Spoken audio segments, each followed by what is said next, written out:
Përshëndetje. Sot po e përgatisim një recetë tepër të mirëshme të bukëve me kuleç, një nga recetat më të mira të buta që nuk besoj se i keni përgatitur më parë.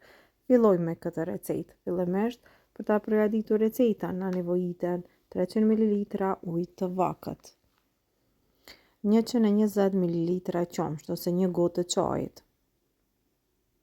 një lugë të mesme sheqer, edhe 7 gram maja buke të thatë ose një lugë të gjellës,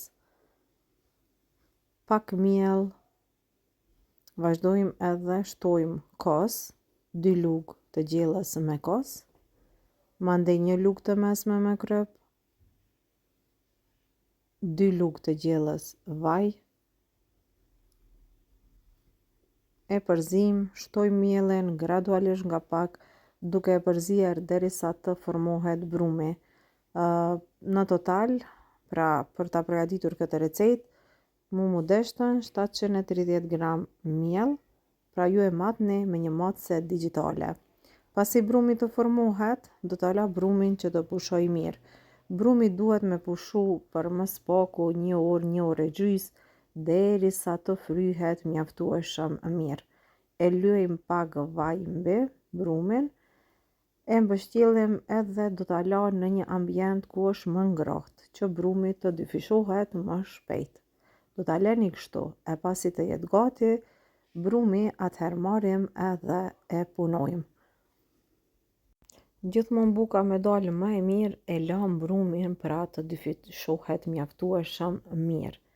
Tash brumin nuk e punojmë shumë me dorë, menjëherë vazhdoj edhe e ndajmë në pjesë të barabarta, edhe gjithsej do të ndajmë 8 pjesë të barabarta, nga të cilët do të formojmë 8 kuleç, pra si këto që po i shikoni këtu.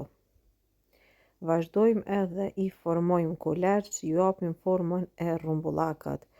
Kjo recetë është ideale edhe për të përgatitur hamburgera ose ndonjë recetë tjetër, por që edhe kështu vetëm si bukë kuleç me hangër ju kënaq. Përgatitni recetën, provoni e pastaj na shkruani në koment. Ja vlen pra me provu. Tash pasi kena formu një herë kuleçt, edhe një herë para se t'i vendosin në tepsi, une ju jap formë edhe i vendoj në tepsi dhe letër për pjekje, do t'i la ashtu të qëndrojnë pra në tepsi, edhe një herë të dyfishohen, e pastaj do të vazhdojmë edhe do t'i pjekim. Pra gjithmonë kur ju veproni kështu, s'ka buka që nuk bëhet e mirë.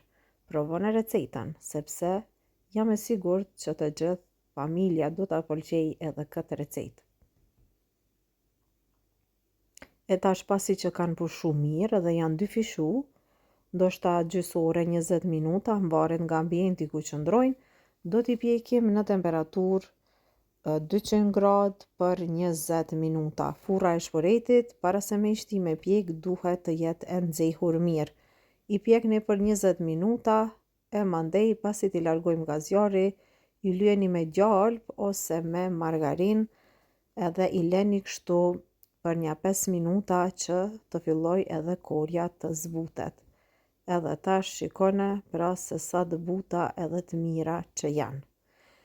Kjo ishte receta që kishim përgatitur për sot, unë shpresoj që edhe kjo recetë ju ka pëlqyer. Bukë ma e mire, ma e butë edhe ma e sheshme s'ka qish mu bo. Provoni recetën. Mirëmbëjtje.